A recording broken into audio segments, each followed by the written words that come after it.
नमस्कारम। कैसे हैं आप सभी? आज एम.एन. श्रीनिवासन का लास्ट क्लास है और लास्ट ही कॉन्सेप्ट है।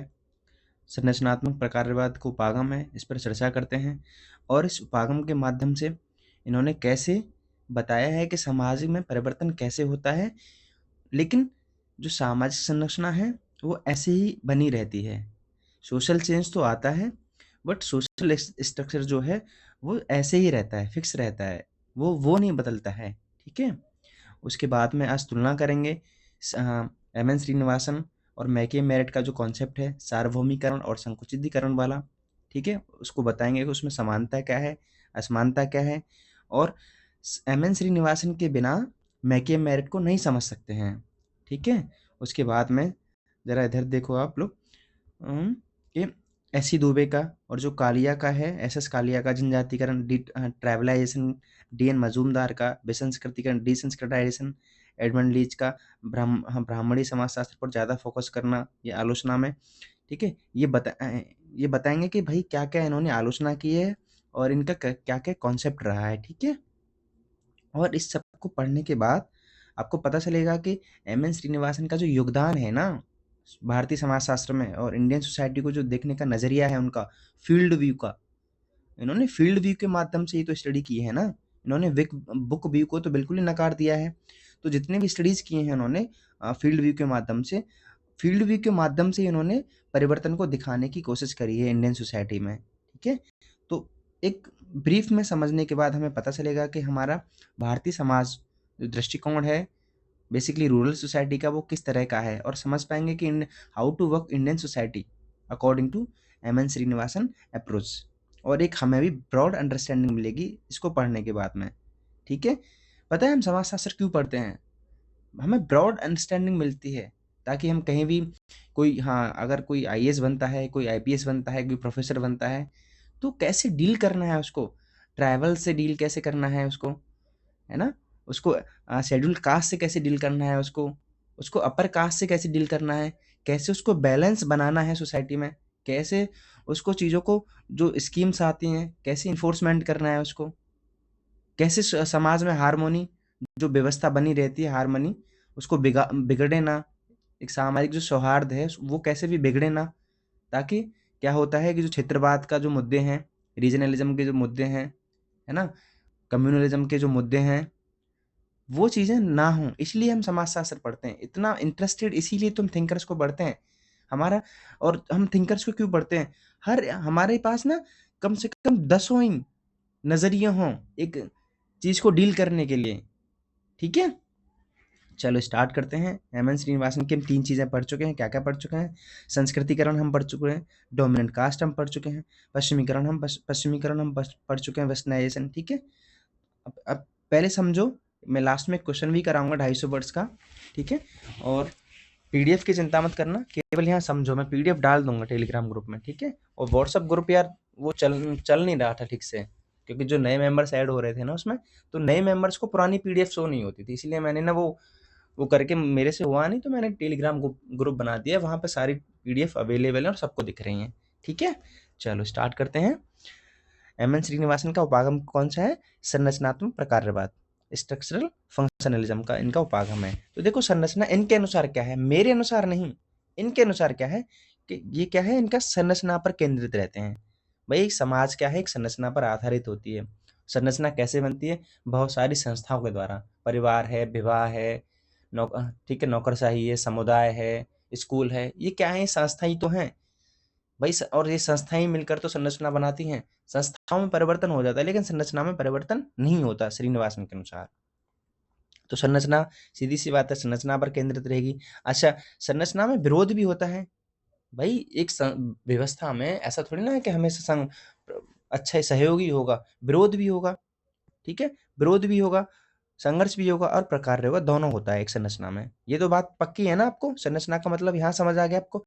अच्छा, उसके बाद प्रकार्यात्मक का है इनके अनुसार कि प्रकार का मतलब क्या होता है, हमेशा सहयोग, कोऑपरेशन होता है, हमेशा क्या होता है, प्लस प्लस हमेशा सकारात्मक होता है। कुछ कुछ सब सारी चीजें अच्छी अच्छी होती हैं। व्यवस्था में अगर कोई गड़बड़ी भी होती है तो जल्दी से सुधर जाती है वो, और एक बेहतर व्यवस्था निकल के आती है। ठीक है, सहयोग के माध्यम से। तो ये क्या है, क्या है, सहयोग है। प्रकार का मतलब क्या है? एक सहयोग होता है। तो अब समझ आया कि संरचनात्मक प्रकारवाद का मतलब क्या है? ठीक है।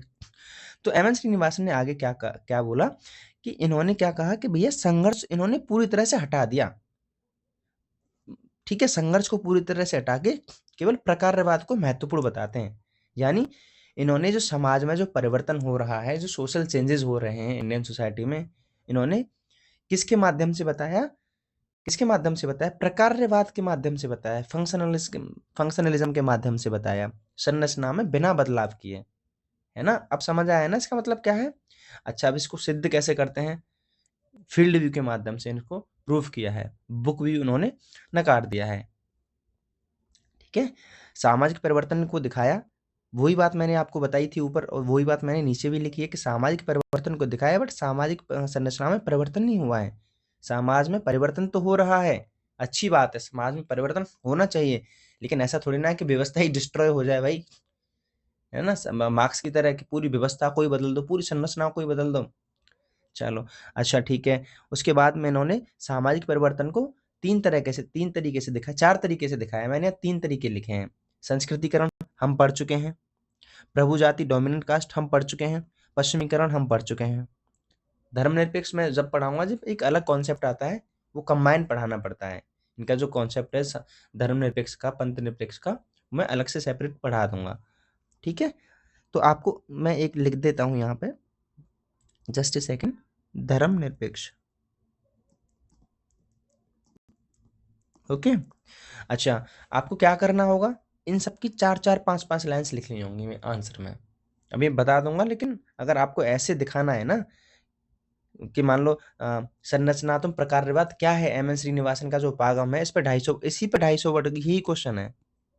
जो मैंने नीचे लिखाया है यही क्वेश्चन है कि एम एन श्रीनिवासन का उपागम क्या है, संरचनात्मक प्रकारवाद। तो भारतीय समाजशास्त्र में इनका योगदान पूछ लेगा। आपको सेम फॉर्मेट में आंसर लिखना होगा कि सामाजिक परिवर्तन को कैसे दिखाया है, संस्कृतिकरण के माध्यम से, प्रभु जाति के माध्यम से, धर्मनिरपेक्ष के माध्यम से और वेस्टर्नाइजेशन के माध्यम से। ठीक है, सेकुलराइजेशन। तो आपको यहाँ हर की 4 से 5-5 लाइन पढ़ने होंगे। धर्मनिरपेक्ष वाला मैं आगे वाले उसमें करा दूंगा। ठीक है, बस अभी ये समझो।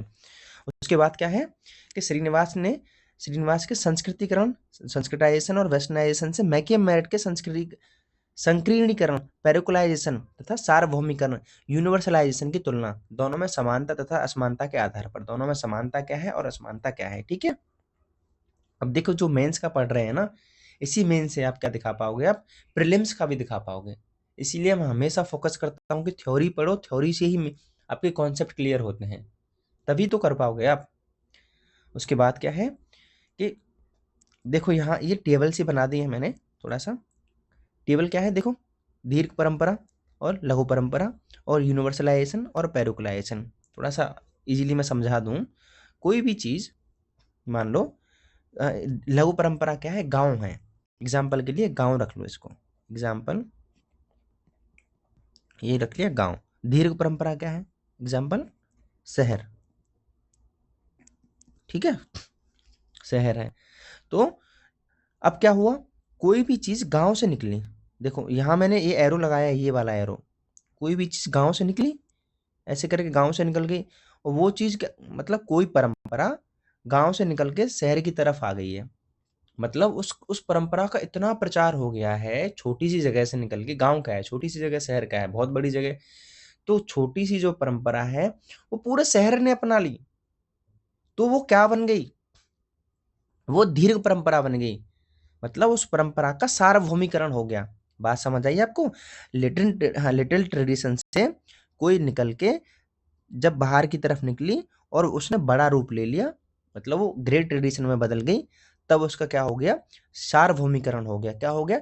यूनिवर्सलाइजेशन हो गया। एग्जाम्पल, दीपावली, होली पहले क्षेत्रीय आधार पर त्योहार होते थे। ठीक है, छोटे से क्षेत्र में, मतलब छोटे से क्षेत्र मतलब मान लो शहरों भारत में हुआ। अब क्या हो रहा है? दीपावली होली देखते हो सारे संसार में, यूएसए के व्हाइट हाउस से लेके यूके के पार्लियामेंट तक, पूरे यूरोप में, पूरे वेस्ट में होली और दीपावली मनती है। चाहे वो नॉर्थ कॉन्टिनेंट ले लो, चाहे साउथ वाला कॉन्टिनेंट ले लो, पूरी पृथ्वी पर बात कर रहा हूँ। तो दीपावली होली क्या बन गया है? लिटिल ट्रेडिशन से निकल के ग्रेट ट्रेडिशन बन गए हैं। अब बात करते हैं पेरिकुलाइजेशन, मतलब संकीर्णीकरण कैसे हुआ। मान लो कोई दीर्घ परंपरा से कोई शहर से कोई बात निकल के गांव की तरफ, मतलब शहर वालों ने छोड़ दी, ठीक है, शहर वालों ने तो छोड़ दी लेकिन गांव वालों ने अपना ली वो। तो ये क्या है, उस परंपरा का जो शहर से जो परंपरा निकली और गांव की तरफ आ गई, वो परंपरा कैसी बन गई, कैसी बन गई, पेरिकुलाइजेशन। उसका उस परंपरा का क्या हुआ, लिटिल ट्रेडिशन बन गई। और कैसे बनी, पेरिकुलाइजेशन हो गया, उसका संकुचितीकरण हो गया। एग्जाम्पल, महान पौराणिक देवता, ठीक है, बड़े बड़े महान पौराणिक देवता हुए हैं, लेकिन अब क्या हुआ, अब स्थानीय रूप से उनका पूजन हुआ है ना, क्या है, अब उसका स्थानीय रूप से पूजन होने लगा है, बड़े लेवल पर नहीं पूजन होता है, ठीक है। चलो, उसके बाद एक और एग्जाम्पल देख लेते हैं आप यूनिवर्सलाइजेशन का। जैसे सरस्वती पूजा थी, नौरता पूजा था, है ना। अब पूरे वो नवरात्रि के रूप में देखते हैं आप, पहले क्या था, लघु परंपरा में नौरती पूजा थी या सरस्वती पूजा थी। अब पूरे एरिया, अब पूरे पूरे भारत में देखते हो आप सरस्वती पूजा नवरात्रि को, ठीक है। समझ आ गया ना, बहुत इजी कॉन्सेप्ट है। उसके बाद में थोड़ी सी तुलना देख लेते हैं कि भैया क्या क्या किस किस से मैच होता है। जो मैकी मेरिट साहब है उसका, उनका, हाँ देखो, आंतरिक मतलब ऑर्थोजेनेटिक, ये क्या है ऑर्थोजेनेटिक, और बाहा क्या है हेट्रोजेनेटिक। तो जो आंतरिक मेरिट साहब ने बताया सार्वभौमिकरण, उनका मतलब क्या है, लघु परंपरा से बृहद परंपरा की ओर सार्वभौमिकरण। सार्वभौमिकरण क्या होगा, यही तो बताया मैंने, यूनिवर्सलाइजेशन। देखो अभी यहाँ से ये रहा, देखो दिख रहा है, लघु परंपरा से और धीर परंपरा की ओर, तो है ना। लेकिन लेकिन और वही सेम आंतरिकरण किसका है, आंतरिकरण श्रीनिवासन किससे दिखा रहे हैं इसको, संस्कृतिकरण से दिखा रहे हैं। उसके बाद में इनका वाह वाला मेरिट साहब क्या बता रहे हैं, वाह कैसे होगा, संस्कृतिकरण से होगा, ठीक है, पेरिकुलाइजेशन से होगा। पेरिकुलाइजेशन बोले तो बृहद से लघु परंपरा की ओर। श्रीनिवास इसको कैसे दिखा रहे हैं, पश्चिमीकरण से ही तो आएगा ना यार, भाई पश्चिम से ही तो, बृहद बाहर से ही तो आ रही है ना अंदर चीजें, ठीक है। बाहर से चीज जब अंदर आ रही है भारत में, तो श्रीनिवास वो किसको किससे दिखा रहे हैं चीज को, किसको किससे दिखा रहे हैं, श्रीनिवास साहब संकुचितीकरण को पश्चिमीकरण से दिखा रहे हैं, और श्रीनिवासन साहब संस्कृतिकरण को मेरिट के सार्वभौमिकरण से दिखा रहे हैं। अब समझ आ गया इसका मतलब क्या है, ठीक है। तो भाई स्पष्ट है कि श्रीनिवास के बिना मैकी मेरिट को नहीं समझा जा सकता है, इसीलिए तो ये कंपेयर कराते हैं इसका। अब क्रिटिसिज्म कर लेते हैं श्रीनिवासन के बारे में। ऐसी दुबे ने क्या बोला है, यार संस्कृतिकरण से कभी सामूहिक गतिशीलता नहीं हुई है, अगर हुई है शहरों में तो आज विवाह नहीं होते हैं वहां पे।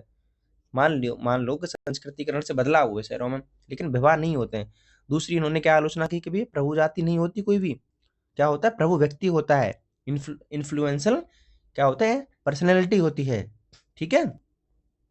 कालिया साहब क्या कह रहे हैं, इनका कॉन्सेप्ट है, क्या हुआ है, डी ट्राइबलाइजेशन हुआ है, जनजातीयकरण हुआ है, विजनजातीयकरण, ठीक है, क्या हुआ है, विजनजातीयकरण हुआ है। इसका मतलब क्या होता है यार, उच्च जनजाति जो होती है ना, वो उच्च जनजाति जो होती है वो निम्न जाति के आदर्शों को व्यवहार को अपनाती है। जैसे देहरादून में जौनसार बाबर जनजाति है ना, बस्तर की जनजातियां हैं।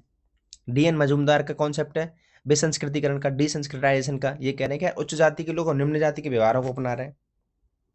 ये जनजातियों के बारे में बात कर रहे हैं, इन्होंने डिसंस्कृताइजेशन जाति के बारे में बात कर ली है। डीएन मजूमदार ने, बात तो एक ही है। एडमंड लिंच साहब क्या कह रहे हैं कि भैया जो ब्राह्मणी समाजशास्त्र पर ज्यादा फोकस किया है इन्होंने, एम.एन. श्रीनिवासन साहब ने ब्राह्मणी समाजशास्त्र पर ज्यादा फोकस कर लिया है।